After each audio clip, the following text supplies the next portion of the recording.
So smart home automation is not really a thing yet, and I believe that if it's ever going to become a thing, it will have to start with something as simple as controlling your existing devices. And that is exactly what the Revogi smart meter plugs hope to do. I am Martin from TechAltar, and let's find out how well they perform.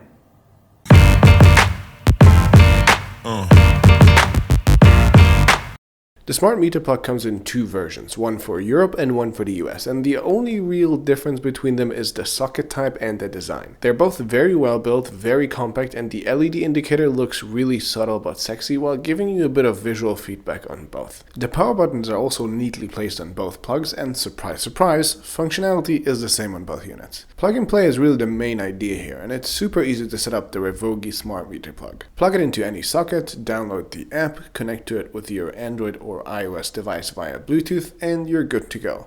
The app itself looks fresh and very attractive and lets you do a few basic things such as turning your device on and off, measuring power consumption in real time, or watching power consumption history over longer periods of time. There are probably three reasons for why you would want to have these features. First is if you're a tinkerer like me or a DIY person and simply love to test your gadgets and want to know how much they actually consume. Second is automation, and you can schedule any plugged-in device to turn on or off at any given time, so you could, for example, wake up for freshly made coffee and toast every day, or automatically turn lights on at night and turn them off during the day.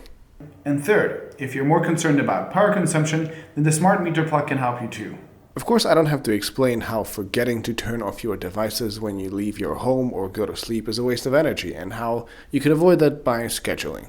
What most people don't consider though is standby power, or so-called vampire power, which is what your devices consume while in standby or in sleep mode. Now, if you believe Wikipedia on this matter, then this kind of power consumption can take up to 7 to 22% of your total household consumption.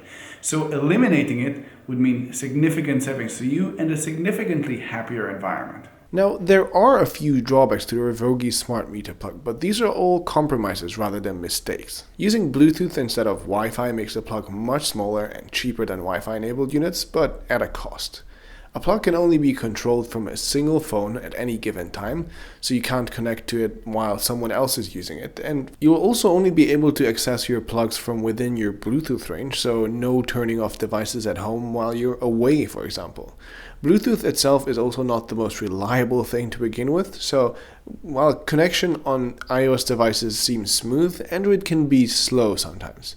And lastly, there is a power limit. As this is a very compact device, 11 amps is the maximum it can handle, and above that there's automatic surge control that will shut off the device to save it from damage. This means it will handle regular devices like laptops and lamps and even vacuum cleaners just fine, but the biggest consumers like an AC, for example, might not work depending on your setup. Anyway, if what you're looking for is an inexpensive and super easy to use gadget that you can monitor and control and automate a few devices at home with, then I believe the Revogi smart meter plug won't disappoint. Both the hardware and the software are well designed and packed with features and work reliably. It's around $30 on Amazon right now, so it's not that big of an investment either, and TechAltar viewers can get around 10% off if they follow the links in the video description below. Thank you very much for watching. I hope you guys enjoyed this video. If you did, that like button below is just waiting for your punishment. And also I have a ton of videos that I'll put up very soon. My Pebble Time Steel review and a ton of other stuff. So if you want to see that, subscribe to my channel, follow me on any of the medias that you're social on, and I'll see you in the next one.